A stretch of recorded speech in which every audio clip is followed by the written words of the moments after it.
Welcome to ಬ್ರಹ್ಮ. ಈ video ನೋಡುವ ಮೊದಲು ನೀವು ಬೆಲ್ ಐಕಾನ್ ಕ್ಲಿಕ್ ಮಾಡಿ ಮತ್ತು ಈ ಚಾನೆಲ್ಗೆ ಸಬ್ಸ್ಕ್ರೈಬ್ ಆಗಿ. ಮಿತ್ರರೇ, ನಾನು ಇವತ್ತು ನಿಮಗೆ ಜ್ಯೋತಿಷ್ಯದಲ್ಲಿ ಒಂದು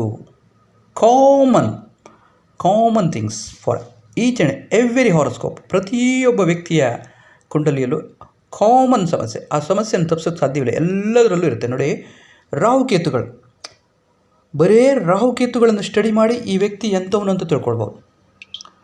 ಅಂದರೆ ರಾಹುಕೇತುಗಳು ಹೇಗಿರ್ತವಂದರೆ, ರಾಹು ಇನ್ಫಿಯಾರಿಟಿ ಕಾಂಪ್ಲೆಕ್ಸನ್ನು ಶೋ ಮಾಡುತ್ತೆ, ಕೇತು ಸುಪೀರಿಯಾರಿಟಿ ಕಾಂಪ್ಲೆಕ್ಸನ್ನು ಶೋ ಮಾಡುತ್ತೆ. ಇನ್ಫಿರಿಯಾರಿಟಿ ಅಂದರೆ ನಮಗಿಂತ ಉಳಿದವರೆಲ್ಲ ದೊಡ್ಡವರು, ನಾವೇನೂ ಅಲ್ಲ, ಅವ್ರ ಮುಂದೆ ನಾವು ತಲೆ ತಗ್ಗಿಸುವಂಥ ಕ್ಯಾರೆಕ್ಟರ್, ಡೌನ್ ಆಗಿರುವಂಥದ್ದು. ಯಾವಾಗ ರಾಹು ಅಫ್ಲಿಕ್ಟೆಡ್ ಆದಾಗ, ರಾಹು ದೂಷಿತನಾದಾಗ ಮಾತ್ರ ಈ ಸಮಸ್ಯೆ ಅವರಿಗೆ ಉತ್ಪತ್ತಿ ಆಗುತ್ತೆ. ಪ್ರತಿ ಮನುಷ್ಯನಿಗೂ ರಾಹು ಸಮಸ್ಯೆಯಲ್ಲಿದ್ದಾಗ, ರಾಹು ಕರೆಕ್ಟ್ ಇಲ್ಲದಿದ್ದಾಗ ಜಾತಕದಲ್ಲಿ ಇವರಿಗೆ ಇವರ ಕ್ಯಾರೆಕ್ಟ್ರಲ್ಲಿ ಆ ರೀತಿ ಇನ್ಫೀರಿಯಾರಿಟಿ ಕಾಂಪ್ಲೆಕ್ಸ್ ಬರುತ್ತೆ. ಪ್ರತಿಯೊಂದಕ್ಕೂ ಇವರು ತಗ್ಸ್ಕೊಂಡು ಡೌನ್ ಆಗಿ ಇರೋದಕ್ಕೆ ನೋಡ್ತಾರೆ.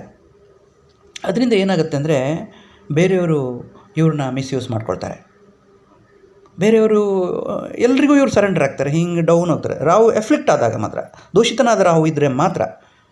ನೋಡಿ, ರಾಹು ದೂಷಿತನಾದರೆ ಕೇತು ಸರಿ ಇರ್ತಾನೆ,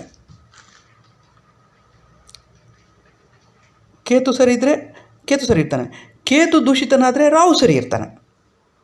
ಸಪೋಸ್ ಒಬ್ಬ ವ್ಯಕ್ತಿ ಜಾತಕದಲ್ಲಿ ಕೇತು ದೂಷಿತನಾದರೆ ಸುಪೀರಿಯಾರಿಟಿ ಕಾಂಪ್ಲೆಕ್ಸ್, ಅಹಂಕಾರ, ನಾನೇ ಮೇಲ್, ನನಗೆಲ್ಲ ಗೊತ್ತು, ನಾನು ಯಾವುದಕ್ಕೂ ಸರೆಂಡರ್ ಆಗೋಲ್ಲ. ನೋಡಿ, ನನಗೆಲ್ಲ ಗೊತ್ತು ಅನ್ನೋದ್ರಲ್ಲಿ ಆಪರ್ಚುನಿಟಿಗಳನ್ನು ಕಳ್ಕೊಳ್ತಾ ಹೋಗ್ತಾರೆ. ಹೆಂಗೆ ಗೊತ್ತಾ, ನನಗೆಲ್ಲ ಗೊತ್ತೇ, ನಾಲೆಜ್, ಸಣ್ಣ ಜಾಬ್ ಸಿಕ್ಕರೆ ಇದೆಂಥ ಜಾಬ್, ಅದು ಕೇತು ಎಫ್ಲಿಕ್ಟೆಡ್ ಆದಾಗ, ಇದೆಂಥ ಜಾಬ್, ನಾನು ಇದಕ್ಕಿಂತ ದೊಡ್ಡ ಜಾಬ್ ನೋಡ್ಬೋದು. ಹೀಗೆ ಹೋಗ್ತಾ ಒಳ್ಳೊಳ್ಳೆ ಆಪರ್ಚುನಿಟಿಗಳನ್ನು ಕಳ್ಕೊಳ್ತಾ ಹೋಗ್ತಾರೆ. ಇದು ಸುಪೀರಿಯರ್, ನಾನು ಡಾಮಿನೇಟ್, ನಾನು ಎಲ್ಲ ಗೊತ್ತಿರೋನು, ನಾನೇ ಮೇಲ್, ನನಗೆಲ್ಲ ಗೊತ್ತಿದೆ ಅಂತ ಯಾರಿಗೂ ಸರೆಂಡರ್ ಆಗೋದಿಲ್ಲ. ಇದನ್ನು ಸುಪೀರಿಯಾರಿಟಿ ಕಾಂಪ್ಲೆಕ್ಸ್ ಅಂತಾರೆ. ಕೇತು ಎಫ್ಲಿಕ್ಟೆಡ್ ಆದಾಗ, ಕೇತು ದೋಷಿತನಾದಾಗ, ಅದೇ ರಾಹು ದೋಷಿತನಾದಾಗ ಇನ್ಫೀರಿಯಾರಿಟಿ ಕಾಂಪ್ಲೆಕ್ಸ್, ನಾವೆಲ್ಲರಿಗಿಂತ ಡೌನ್, ಎಲ್ರಿಗೂ ನಮ್ಮನ್ನು ಮಿಸ್ಯೂಸ್ ಮಾಡ್ಕೊಳ್ಳೋಕೆ ಅವಕಾಶ ಮಾಡಿಕೊಡ್ತೀವಿ. ಎರಡು ಬ್ಯಾಲೆನ್ಸ್ಡಲ್ಲಿದ್ದಾಗ, ಬ್ಯಾಲೆನ್ಸ್ ಇರೋ ಸಾಧ್ಯವೇ ಇಲ್ಲ. ಅಂದರೆ ಒಂದು ಸ್ವಲ್ಪ ಮಟ್ಟಿಗೆ ಬ್ಯಾಲೆನ್ಸ್ ಇರ್ಬೋದು, ಬಟ್ ಒಂದು ಎಫ್ಲಿಕ್ಟ್ ಆದರೆ ಮತ್ತೊಂದು ಕರೆಕ್ಟ್ ಇರುತ್ತೆ. ಈಗ ನೋಡಿ, ರಾಹು ಎಫೆಕ್ಟ್ ಆದರೆ ಇನ್ಫೀರಿಯಾರಿಟಿ ಕಾಂಪ್ಲೆಕ್ಸ್ ಸ್ಟಾರ್ಟ್ ಆಗುತ್ತೆ, ಸುಪೀರಿಯಾರಿಟಿ ಕಾಂಪ್ಲೆಕ್ಸಿನ ಎಫೆಕ್ಟೇ ಇರೋದಿಲ್ಲ, ಅಲ್ಲಿ ಕೇತು ಸರಿ ಇರ್ತಾನೆ. ಸುಪೀರಿಯಾರಿಟಿ ಕಾಂಪ್ಲೆಕ್ಸ್ ಎಫೆಕ್ಟ್ ಆದಾಗ, ಕೇತು ಸರಿ ಇಲ್ಲದಾಗ ಅವ್ರಿಗೆ ಸುಪೀರಿಯಾರಿಟಿ ಕಾಂಪ್ಲೆಕ್ಸ್ ಬಂದಿರುತ್ತೆ, ಮನಸ್ಸಿನಲ್ಲಿ ನಾನೇ ದೊಡ್ಡವನು ಅನ್ನುವಂಥದ್ದು ಬಂದಿರುತ್ತೆ. ರಾಹು ಕರೆಕ್ಟ್ ಇರೋದಿಲ್ಲ, ರಾಹು ಸರಿಯಾಗಿರ್ತಾನೆ. ಆವಾಗ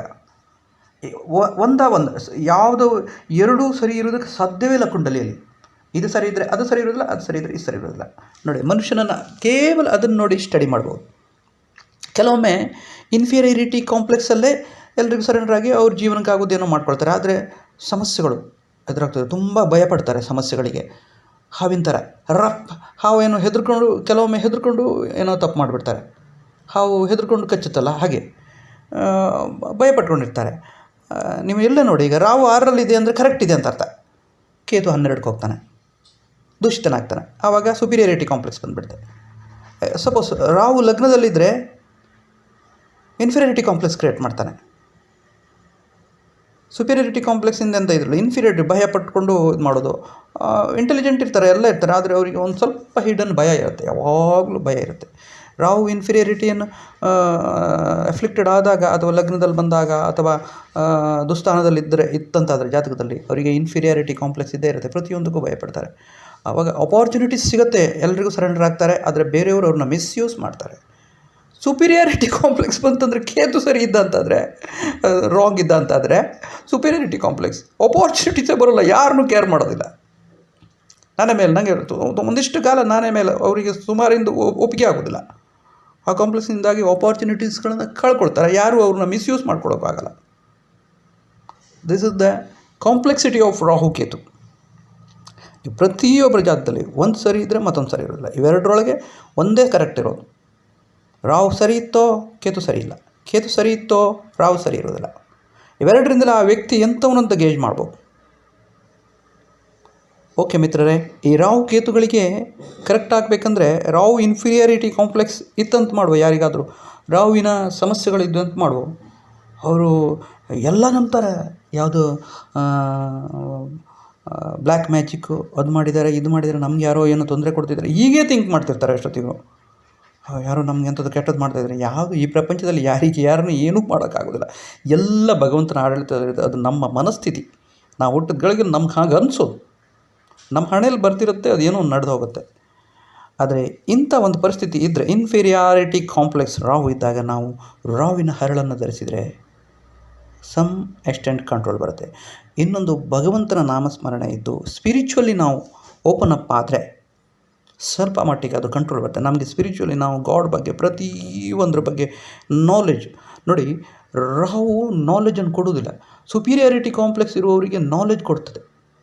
ಯಾವುದು ಕೇತು ತುಂಬ ನಾಲೆಜು, ಅಧ್ಯಾತ್ಮ ಎಲ್ಲ ತಿಳಿದಿರ್ತಾರೆ. ರಾಹು ಇನ್ಫೀರಿಯಾರಿಟಿ ಕಾಂಪ್ಲೆಕ್ಸ್ ಹೋದಾಗ ನಾವು ಮೌಢ್ಯತೆಯ ಒಳಗೆ ಹೋಗ್ತಾ ಇರ್ತೀವಿ. ನಮಗೆ ಓಪನ್ ಅಪ್ ಆಗೋಕ್ಕೆ ಮನಸ್ಸಿರೋದಿಲ್ಲ. ನಾವು ಹೇಳಿದ್ದೆ ಸರಿ, ಎಲ್ಲ ಮೌಢ್ಯತೆಗಳಿಗೆ ತಲೆ ತೂಗ್ತಾ ಇದ್ದೀವಿ. ಬಾನಾಮತಿ ಅದು ಮಾಡಿದ್ದಾರೆ ಇದು ಮಾಡಿದ್ದಾರೆ, ಕೃತ್ರಿಮ ಮಾಡ್ತಾರೆ, ಇಂಥದ್ರ ಬಗ್ಗೆ ಯೋಚಿಸ್ತೀವಿ. ಓಪನ್ ಅಪ್ ಆಗಬೇಕು. ಇದೆಲ್ಲ ರಾಹುವಿನ ನೆಗೆಟಿವ್ ಕ್ಯಾರೆಕ್ಟರ್. ಅವನ ಆಕ್ರಮಣ ಆದಾಗ ನಮ್ಮ ಮನಸ್ಸನ್ನು ಅವನು ಕವರ್ ಮಾಡ್ತಾನೆ. ನಮಗೆ ಓಪನ್ ಅಪ್ ಆಗೋಕ್ಕೆ ಬಿಡೋಲ್ಲ. ಬದುಕ್ತೀವಿ ಹೇಗೋ ಒಂದು, ಅದು ಸೆಕೆಂಡ್ರಿ, ಅದರ್ ಗ್ರಹಗಳ ಅನುಗ್ರಹದಿಂದ ಬದುಕ್ತೀವಿ. ಬಟ್ ನಮ್ಮ ಲೈಫನ್ನೇ ನಾವು ಮೌಢ್ಯತೆಯೆಡೆಗೆ ತಗೊಂಡು ಹೋಗ್ತಾ ಇರ್ತೀವಿ. ಇಂಥ ಸಮಸ್ಯೆಗಳಿದ್ದರೆ ನಾವು ಹೆಚ್ಚಾಗಿ ಸುಬ್ರಹ್ಮಣ್ಯ ದೇವರನ್ನು ಆರಾಧಿಸಬೇಕು.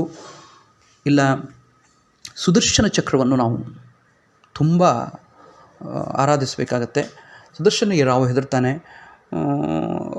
ಆವಾಗ ನಿಮಗೆ ಆಲ್ಮೋಸ್ಟ್ ಸ್ವಲ್ಪ ಅದರಿಂದ ರೆಮಿಡಿ ಸಿಗುತ್ತೆ. ಮತ್ತು ರಾಹುವಿನ ಹರಳನ್ನು ಧರಿಸುವುದರಿಂದ, ರಾಹು ಮಂತ್ರದಿಂದ, ರಾಹು ಶಾಂತಿಯಿಂದ ಈ ಎಲ್ಲ ಸಮಸ್ಯೆಗಳನ್ನು ನಾವು ಬಗೆಹರಿಸಿಕೊಳ್ಳಬಹುದು.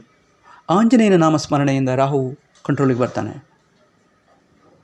ಮಿತ್ರರೇ, ನನ್ನ ಈ ಜ್ಯೋತಿಷ್ಯದ ಒಂದು ಸಣ್ಣ ವಿಚಾರ ನಿಮಗೆ ಇಷ್ಟ ಆಗಿದೆ ಅಂದ್ಕೊಳ್ತೀನಿ. ದಯವಿಟ್ಟು ನನ್ನ ಚಾನಲ್ಗೆ ಸಬ್ಸ್ಕ್ರೈಬ್ ಆಗಿ ನನ್ನನ್ನು ಮತ್ತೆ ಇಂಥ ವಿಷಯಗಳನ್ನು ಚಾನಲ್ನಲ್ಲಿ ಹಾಕುವುದಕ್ಕೆ ಎನ್ಕರೇಜ್ ಮಾಡಿದಂತಾಗುತ್ತದೆ. ಧನ್ಯವಾದಗಳು. ಜೈ ಶ್ರೀ ರಾಧೆ, ಜೈ ಶ್ರೀ ರಾಧೆ. ಮಿತ್ರರೇ, ಈ ರಾಹು ಕೇತುಗಳ ಬಗ್ಗೆ ನಿಮಗೆ ಹೇಳಿದೆ. ರಾಹು ಕೇತು ಇನ್ನೂ ಒಂದು ಏನಂದರೆ, ವಿವಾಹ ಮಾಡುವಾಗ ಸುಪೀರಿಯಾರಿಟಿ ಕಾಂಪ್ಲೆಕ್ಸ್ ಇರುವಂಥ ವ್ಯಕ್ತಿಗಳು ವ್ಯಕ್ತಿಗಳ ಜೊತೆ ಮದುವೆ ಆದರೆ ತುಂಬ ಡಿಸ್ಪ್ಯೂಟ್ಗಳು ಕ್ರಿಯೇಟ್ ಆಗ್ತಾ ಇರುತ್ತೆ. ಏಕೆಂದರೆ ಇಬ್ಬರು ಸುಪೀರಿಯರ್, ನನ್ನ ಮೇಲೂ. ಸುಪೀರಿಯಾರಿಟಿ ಕಾಂಪ್ಲೆಕ್ಸ್ ಜೊತೆಯಲ್ಲಿ ಇನ್ಫೀರಿಯಾರಿಟಿ ಕಾಂಪ್ಲೆಕ್ಸ್ ಮದುವೆ ಆದರೆ ಚೆನ್ನಾಗಿರ್ತಾರೆ. ಇನ್ಫೀರಿಯಾರಿಟಿ